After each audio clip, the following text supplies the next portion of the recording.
Dr. Rock here. Welcome back to Rock on Live. I am a lifestyle medicine physician, Dr. Rock, spelled R-A-K, pronounced R-O-C-K. And it's wonderful to have you back here.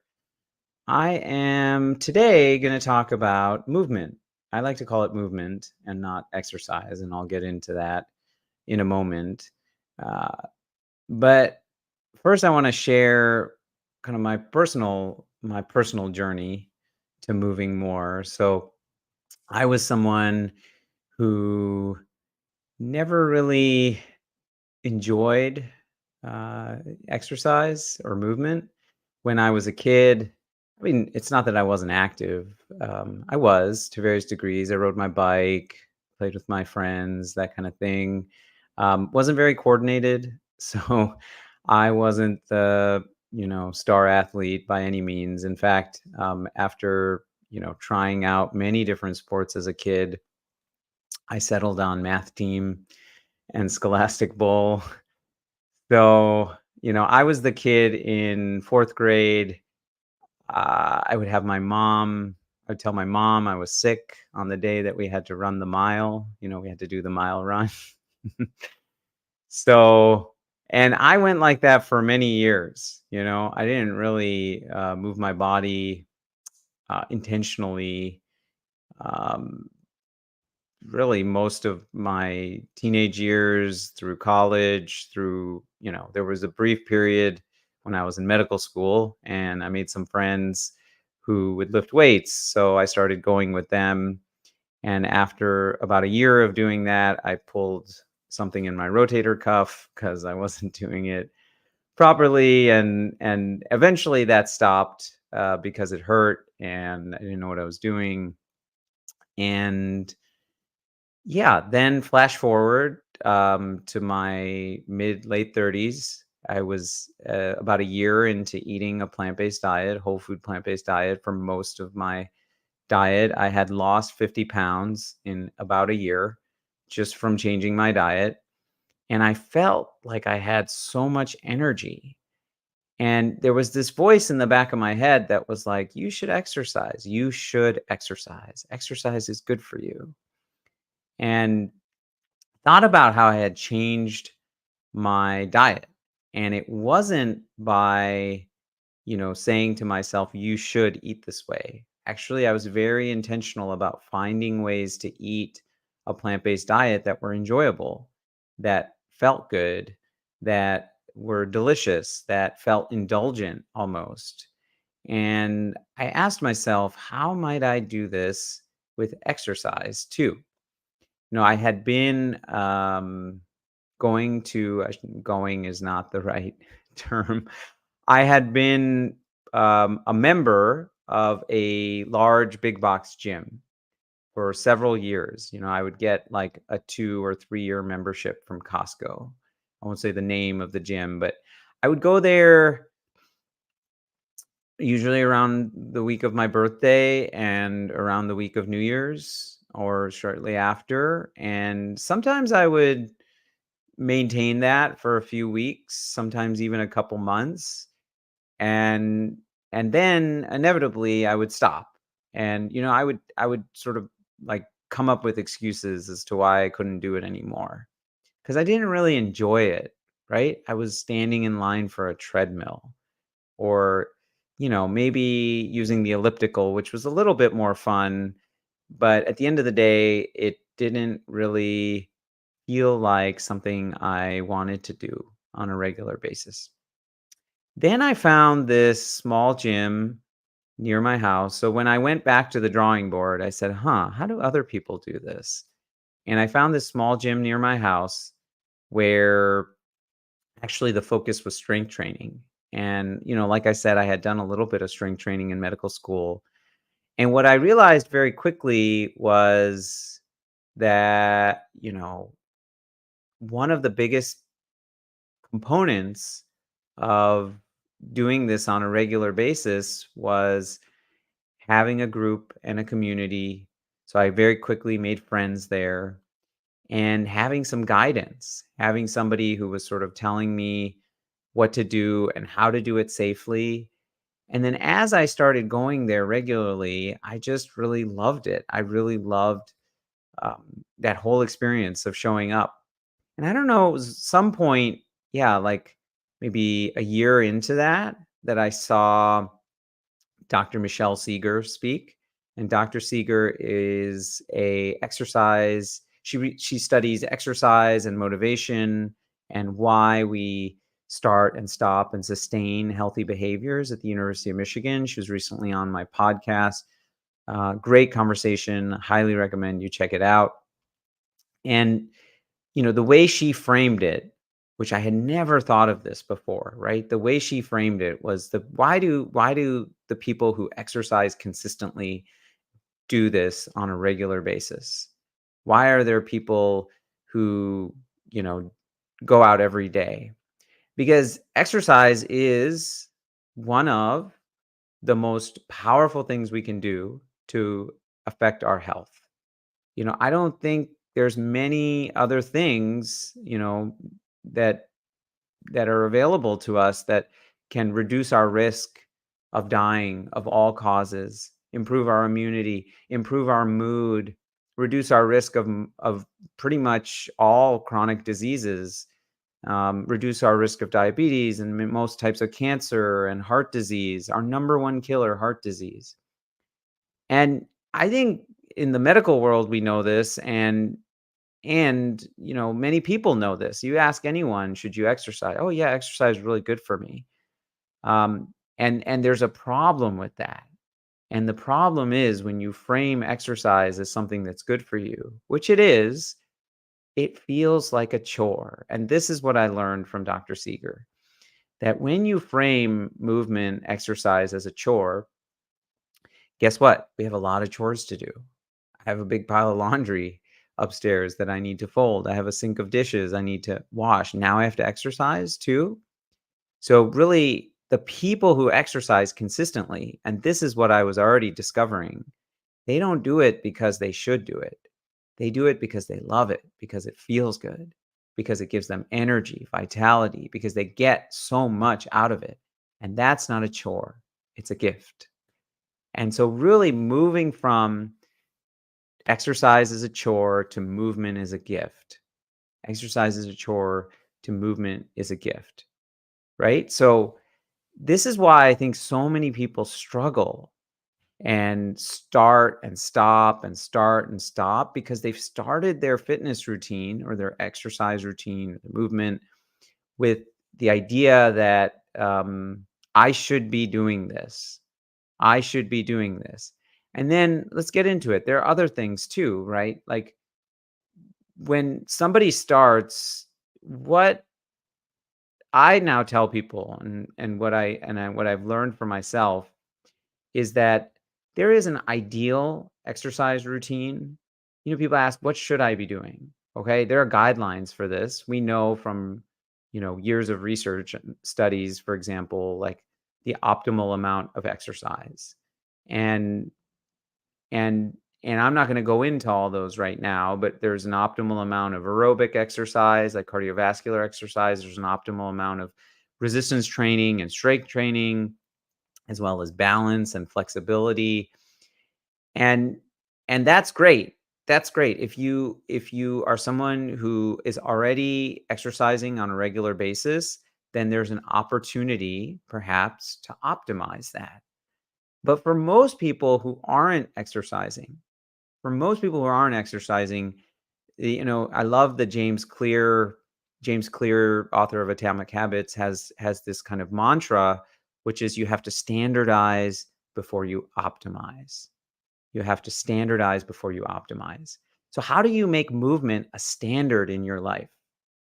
How do you, if you're someone who's not exercising right now, if you're someone who looks at it as this perpetual chore, how do you make it a standard in your life?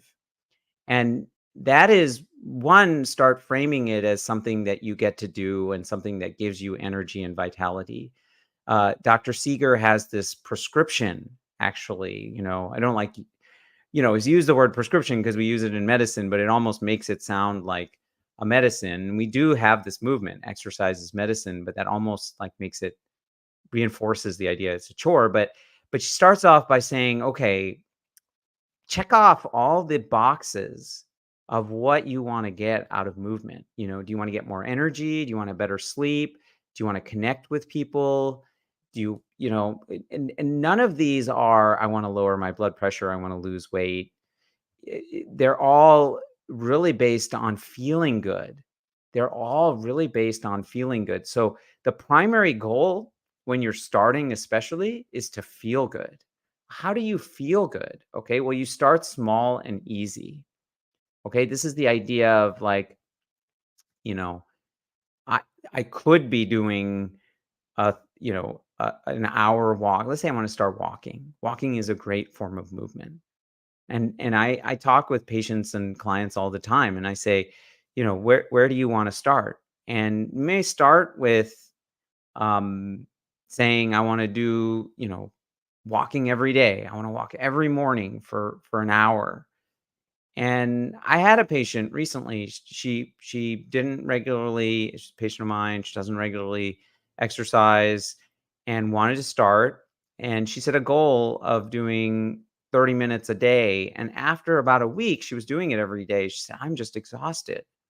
And so we went back to the drawing board and we said, "Well, maybe you need to do less." Right? So starting small. Why? Because you shouldn't feel exhausted. If you feel exhausted after you finish your movement, especially when you're starting, particularly when you're starting, then you're not going to want to do it next time, right? Your body's going to remember that. Your body's going to be like, "Oh, I felt so exhausted after that." And subconsciously, you're going to come up with excuses and reasons why you shouldn't do that next time. So on the contrary, if you go for a walk, a 20-minute walk, and it's leisurely and you feel really good and you enjoy the experience, and when you finish, really this is the key point. When you finish, you should feel better than when you started. I say that again. When you finish, you should feel better than when you started because your body's going to remember that and be like, "I want to do that again. That made me feel good. I have less tension, I have less stress, I have more energy." So start small, start easy. That's really important, and make it fun. So this is how you then get to a point where you don't have to like force yourself to go exercise. You tell yourself, you don't even have to tell yourself anything. Like if it's something you really enjoy doing, and this could be dancing, this could be gardening, this could be playing sports, it what you connect with what you used to do when you were younger. This is often a question. I mean, it's not so applicable to me, but this is often a question I ask people when we're starting. I said, "What did you do when you were younger?" Has there ever been a period of time in your life when you had regular movement? And I'll have them think back to that. Like, what did you do? And also connect with how did that feel? Like on a day-to-day basis. Like I had a woman recently I was working with. Um, she used to run and she hadn't run in like 20 years. And I really had her connect with like, okay, when you were running every day, uh, in your 20s, like what did that feel like? Was it every day like, "Oh, I should go for a run"? No, it was like you look for excuses or reasons to actually go. Something happens in your day and it ruins your original plan. You're like, "How am I gonna fit that run in?" Because you enjoy it so much, because it feels good during the activity and after the activity. And I'll preface and I'll stop and say, like, this doesn't mean that you don't do hard things. This doesn't mean that you don't push yourself. And I am a strong believer you don't push yourself and do very hard things when you're starting because you're not going to develop the muscle, the habit of doing that movement if you go all out and feel super tired and exhausted after you finish and then you're sore for 3 or 4 or 5 days. So the other thing that, and this is an important part this is really an important part of any, aspect of behavior change is connecting with that identity. So, who is the person that I am trying to be or to become, right? And back when I was, visiting this new gym and trying to, it was a combination of things, but it was, I was on my whole health journey in the first place because I was trying to be a healthier person. I was trying to be someone who prioritizes his health, and not just for myself, for my family, for my kids, so that I could be around. And I had to remind myself of that. The cool thing is when you make choices, when you do something, when you go for that 15-minute walk, that's in alignment with that identity, that aspirational self-identity that you have created for yourself, that feels really good. You get a rush of dopamine when you realize that you're living in alignment with the person that you want to be. Not that you want to be, that you are that person, that you are living proof that you can make a decision to do something that's good for you, that feels good, and then follow through on it. So, how do you start exercising? Well, I often say, don't even call it exercise. That's why I call it movement, because exercise really, to many people, it does connote a chore. So how do you start moving? That's it. You start small and easy. You make it fun. You feel good. You make it a point to feel good during and after, and then you connect with identity. And and the other thing I really want to highlight, because I said it at the beginning, is make it a community. Do it with someone else. There's this great study that I always like to point out, when I learned about it. I think it's so emblematic. It's like they had people walk up a hill. They had a group of people individually walk up a hill, and they had them rate the difficulty of walking up that hill. Then they had another group, pairs, two people walking up the same hill. And on average, the people that walked up with a pair, they reported the difficulty of that hill, the difficulty of climbing it, as 20% less difficult. That is, we can do things, we can do so much more when we're doing it with someone else. This is why I say, if you want to go far, go together. If you want to go fast, go alone. If you want to go far, to go together. And yeah, that's all I have for you today. If you're looking to level up your health journey, if you're looking for support, accountability, a community, then please check out my website, Rock Your Life. We run health education groups. I have a plant-based tribe. They're tribes. I have a plant-based tribe. I have a heart health tribe. And I am just so excited, so excited. I'm launching a men's peak tribe. This is going to be a men's health tribe. It's launching later this month. Half the spots are already taken. So if you're interested, you can visit my website and submit your interest there. And check out my newsletter. You can sign up on my website, or the links down in the description. Rock on. Every Monday, I send out a little bit of reflection, something you can do to be more aware in the week, and something you can do to be more kind, a kindness opportunity. That's your RAK for the week. And lastly, check out my podcast, The Health Feast. Certainly that recent conversation with Dr. Michelle Seeger. But we release episodes every 2 weeks. And I will see y'all back here next time for another Rock On Live. I appreciate all of you watching live, watching recorded. Have a wonderful day, live well, and rock on. Boom. All right.